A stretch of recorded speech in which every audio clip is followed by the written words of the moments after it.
자, 우리 오늘 퀴즈놀이 하지, 퀴즈놀이. 예! 자, 아빠가 한번 내볼게. 너희들 못 맞출 수 있어. 일본에서 가장 무서운 사람이 누굴까? 어? 오. 오, 어떻게 알았지? 신데렐라가 못 잘 때 하는 말. 모짜렐라. 아빠, 그럼 예. 제가 해볼게요. 네네. 그러면 네. 얼음이 녹으면? 얼음이 녹으면? 네. 어금이 녹으면? 냉면! 아닌데? 네. 뭐야? 눈. 아. 눈. 이 녹으면 눈. 아, 얼음에 눈이 녹으면이네. 헤이, 문제가 틀렸네. 질문이 잘못됐네.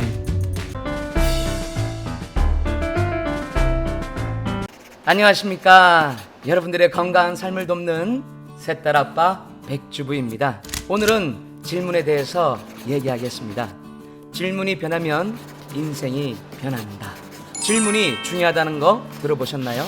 질문만 잘해도 염려와 걱정에서 해방될 수 있습니다. 질문을 잘하면 위대한 인생이 되기도 합니다. 인류 역사를 바꾼 위대한 발명품 모두 하나같이 단순한 질문에서 시작되었습니다. 전구, 수금기, 그리고 영사기를 발명한 발명왕 에디슨 들어보셨죠? 에디슨은 어릴 때부터 호기심이 왕성해서 늘 왜라는 질문을 달고 다녔습니다. 한 번은 선생님이 1 더하기 1은 2를 설명하기 위해서 2개의 진흙덩이를 더하는 것을 예로 들었는데요. 에디슨은 그것마저도 왜인가 라고 반문했습니다. 남들은 다 당연하게 여기는데 말이죠. 글쎄, 진흙덩이를 합해버리면 하나가 되기 때문이라는 겁니다. 들어보니까 또 그럴싸합니다. 이처럼 에디슨은 좀 엉뚱하게 질문하고 그 답을 계속 찾으려고 했습니다. 1000개가 넘는 발명품이 그냥 나온 게 아니죠. 질문에는 힘이 있습니다. 바로 생각하게 하는 힘이죠. 좋은 질문은 좋은 생각을 하게 하고 나쁜 질문은 나쁜 생각을 하게 합니다. 예를 들어서 보고서를 잘못 썼을 때, 그래서 지적을 받았을 때 난 왜 이리 무능한 거야? 라고 의문하면 보고서를 개선할 답을 얻을 수가 없죠. 나쁜 질문은 인간의 감정을 상하게 하고 걱정을 하게 합니다. 지난날을 회상하면서 내가 왜 그런 말을 했을까? 왜 내가 그렇게밖에 못했는가? 왜 아직 답이 없는 거야? 뭔가 나쁜 일이 일어난 거 아닌가? 왜 나는 이처럼 불행한 거야? 남은 여생을 도대체 어떻게 보내야 하는가? 같은 의문을 가진다면 너무 광범위하기 때문에 답이 나오질 않습니다.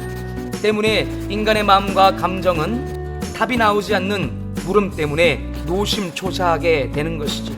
전전긍긍하게 되는 것이죠. 아무리 평안하기를 바래도 안 되는 이유 아셨죠? 좋은 질문을 하지 않고 나쁜 질문으로 생각을 채우기 때문입니다. 인간은 생각하는 존재입니다. 로댕의 생각하는 사람, 생각한다, 고로 나는 존재한다, 데카르트. 그리고 호모 사피엔스 같은 학명도 인간은 생각하는 이성을 갖고 있다고 말하는 겁니다.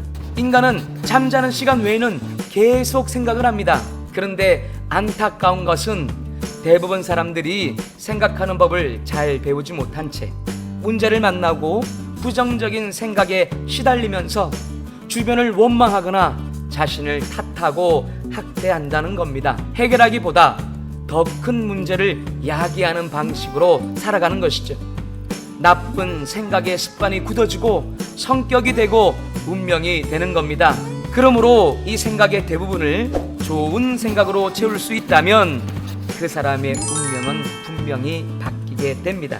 그렇다면 어떻게 좋은 생각을 할 수 있을까요? 문제를 만났을 때 풀어갈 수 있는 능력을 어떻게 키울까요? 물려받은 재산이 없어도 세상을 헤쳐갈 힘을 어떻게 키울 수가 있을까요? 가족관계, 대인관계, 연인관계 같은 소중한 인간관계에서 왜 나는 어렵기만 할까요? 보고 싶고 소중한 사람을 만나서 오히려 왜 서먹하고 불편하게 될까요? 좀 더 좋은 관계를 만들 수 있는 방법이 무엇일까요? 여기에 대한 해답과 해결점을 알려드리겠습니다. 혹시 눈치채셨나요? 제가 방금 무엇을 했는지 바로 질문을 한 겁니다. 의문을 하지 않고 질문을 한 겁니다. 여기서 질문과 의문의 차이점을 말씀드리겠습니다. 둘 다 의문 부호를 사용하기에 같은 것 같지만 결과는 전혀 다릅니다. 질문은 문제를 긍정적으로 풀도록 안내하는 문장이죠. 그러나 의문은 부정적인 회의감에 빠지게 하고 문제의 핵심을 빗나가게 해서 무언가를 원망하게 만드는 문장입니다. 예를 들어 볼까요? 저 사람은 잘하는데 왜 나는 이렇게밖에 못하는 거야? 왜 맨날 나만 이런 일이 생기는 거야? 여기에 대한 답은요? 넌 바보니까, 넌 멍청하니까, 넌 루저니까. 네가 항상 그렇지 뭐. 네, 이 정도의 답밖에 나올 수가 없어요. 여러분은 이 물음에 뭐라고 답을 하시겠습니까? 반대로 이렇게 한번 바꿔보겠습니다. 남들이 잘할 때 부러울 때 저 사람은 나보다 잘하네. 어떻게 하면 저 사람처럼 할 수 있을까? 저 사람의 장점이 뭐지? 어떻게 저 사람의 장점을 내가 배울 수 있을까? 어떻게 내 상황에 적용할 수 있을까? 이게 바로 질문입니다. 문제가 생겼을 때도 이렇게 바꿔보는 거죠. 이런 일에도 답이 있지 않을까? 기분이 좋지 않은 일이지만 의미가 있지 않을까? 그 의미가 무엇일까? 운이 좀 없는데 그래도 내가 배울 수 있는 게 무엇일까? 이러한 일은 어쩔 수 없고 지금 내가 할 수 있는 일이 무엇일까? 완전히 다른 태도, 다른 결정, 다른 성격을 만듭니다. 그리고 다른 운명의 길을 걸어가게 합니다. 질문과 의문의 차이점 아시겠죠? 저도 질문에 대해서 관심을 가질 때 헷갈린 것 중에 하나가 우리의 어법과 문법, 문화가 질문과 의문은 둘 다 비슷하다는 겁니다. 왜가 들어가 있고 의문 부호를 똑같이 쓴다는 것이죠. 문법 헷갈리게 되어 있습니다. 물음표를 의문 부호라고 하지 질문표라고는 하지 않습니다. 그 내용이 질문이던 나쁜 의문이던 의문문이라고 하지 질문문이라고 하지는 않지요. 굉장히 어색하죠. 질문문. 우리는 의문문이라는 표현에 익숙한 겁니다. 이처럼 우리가 추구하고 배워야 할 질문과 지향해야 할 의문은 구분 없이 혼용되고 있다는 겁니다. 질문과 의문은 분명히 다릅니다. 번역상 질문은 영어로 question이라고 번역합니다. 의문은 뭘까요? doubt라고 번역합니다. 질문, 즉 question이 해답을 묻는 물음이고 의문은 doubt, 상황을 회의하고 상대와 나 그리고 누군가를 끝도 없이 의심케 하는 물음인 겁니다. 여러분들은 질문을 하시나요? 의문을 하시나요?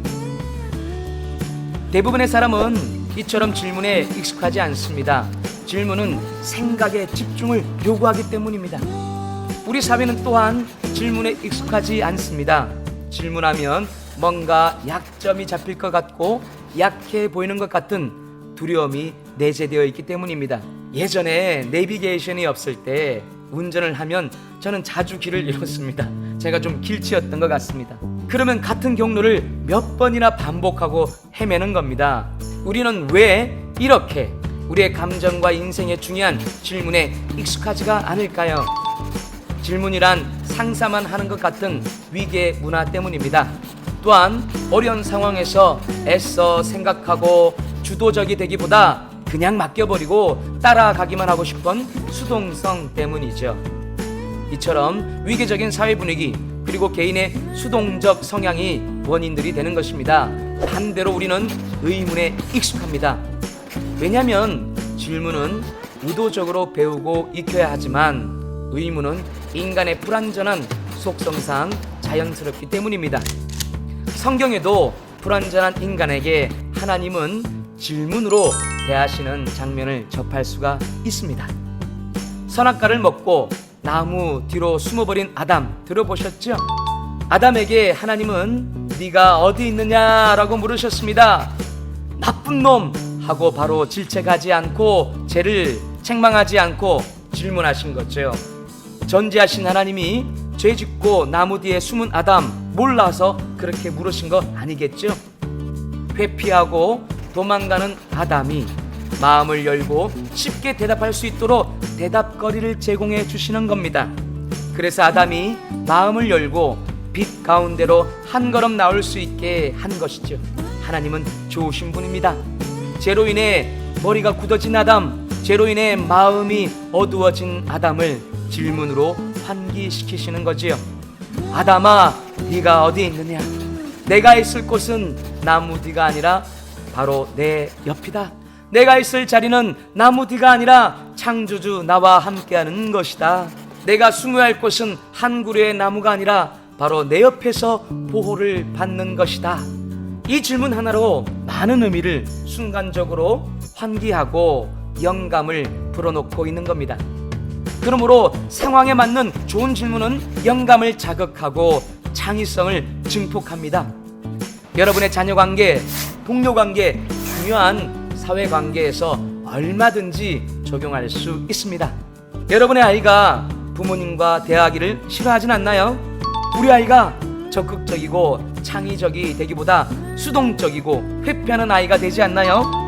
직장에서 왜 나는 의견도 없이 일만 하는 존재감 없는 사람으로 비춰지질 않나요? 노력은 하는데 노력만큼 성장하지 않아 답답하진 않나요? 그렇다면 여러분들 질문해 보십시오. 의문을 그치고 좋은 질문으로 바꿔 보십시오. 좋은 질문을 디자인해 보십시오. 좋은 질문법을 배우고 익혀 보십시오. 질문이 변하면 인생이 변한다. 질문한다. 코로나는 좋은 답을 얻는다. 천재는 1%의 영감과 99%의 좋은 질문으로 만들어진다. 자, 그러면 한번 정리해 볼까요? 1. 질문의 힘은 생각하게 하는 것이다. 2. 좋은 질문은 좋은 생각을, 나쁜 질문은 나쁜 생각을 하게 한다. 3. 그러므로 의문하지 말고 질문하라. 4. 의문은 문제의 핵심을 빗나가게 하고 질문은 좋은 답을 찾게 한다. 마지막으로 그러므로 좋은 질문을 연습하라. 다음번에는 자녀의 입을 열게 하는 좋은 자녀 질문법, 여러분의 업무 환경, 회의 환경에서 두각을 나타나게 하는 좋은 질문법을 얘기해 보도록 하겠습니다. 자, 그러면 다음에 뵐 때까지 좋은 질문을 생각해 보시고 적용해 보셔서 건강하고 복된 생활 하시기를 바랍니다. 감사합니다.